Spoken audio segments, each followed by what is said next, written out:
and how you guys end up listening and enjoying to the music and whatnot, and how albums get made, basically. And I know one question, after I'm done blabbing, we'll open the floor for questions, and one I'll probably be able to answer before, and that is, when are you going on tour next? So I'll take this opportunity to explain an album cycle. An album cycle for our group, it's not the same for every group, but I can tell you what ours is like, and what I think most bands should do if they're thinking of it like a business. Like you probably should if you want to keep doing it and keep making music for people and keep them happy and whatnot. It takes every 2 years. It takes about 2 years. That includes the time to actually write the music. Now, that's a phase of the process. You take, I don't know, Jake, for instance, writes a lot of our music, and he's really prolific. He seems to write a lot. So there's usually a lot of material to choose from, and you just get together and work it out together, and you play. And before you know it, you've got 10 or 15 or 20 songs, and you're able to put an album together. So that usually takes about 6 months, that writing process, to kind of get back into the writing scheme of things, to make you feel good about, oh yeah, you just get, it's like sharpening your tools, or well, what would I liken it to? You know, when you do something every day and you practice it, you just get better and faster at it, more efficient, okay? And that writing is no different. I think the same as if anybody here goes to school and you write an essay of some kind or whatnot, and say it's the end of the school year and you've got 4 essays to write. Well, the 4th one, although you're tired, you kind of get the format of it and you write it out. It tends to be a little easier in some ways. Not that ever writing a song is easy, but putting one together gets easier. You get faster at it. Okay, so you get that together, you get your album going, and then you tour it for. In Canada, you can tour for probably 6 weeks before you've done every place.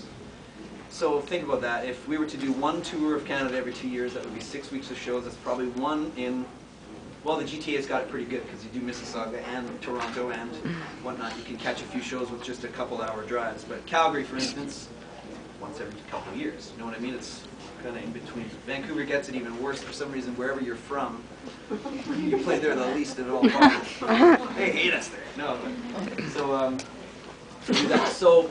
You can imagine, and often in Canada we tour twice because we're lucky. We have so many great people who want to see the band, and we're able to change the show enough to come around the second time, maybe at like 8 months later, or 10 months later, or a year later, or something like that, and do it twice.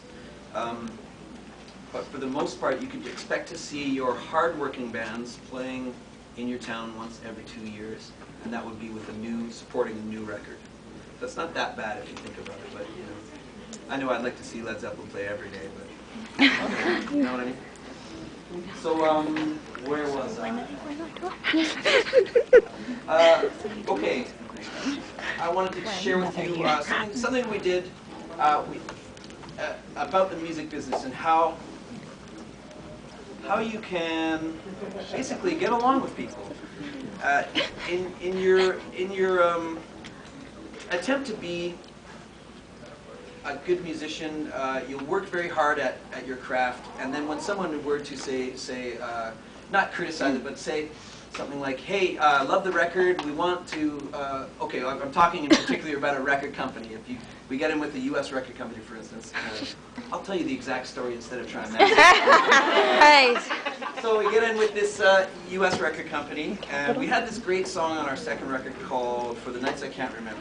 And it was a really big hit for us. A lot of people really enjoyed it. We really enjoyed it. When we wrote that one, we were like, oh God, I love this song. We fought like hell to have that song come out as a single. The record company, our Canadian record company, wanted a different song, and we all felt so strongly about it that we made them do what's called radio testing. And we made them test it in a few markets, probably, you know, Toronto, I don't know where exactly. And the song responded really well. People started phoning in going, my God, what is that song? And blah, blah, blah. We won this little battle.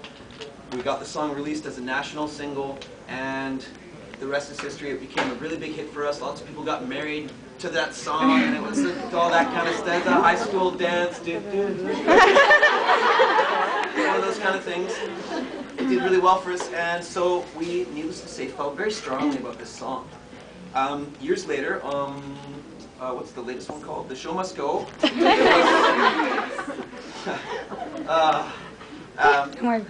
We were to release that one in the United States. Now keep in mind, they got it a year later. You guys already enjoyed it for a year. We did a whole tour and whatnot, and the States were just like, who is this band, Hedley? Oh my God. So we gave them this record, and they said, I love this, we love this record. And when I say we, it's the head of the record label. He said, we love this record.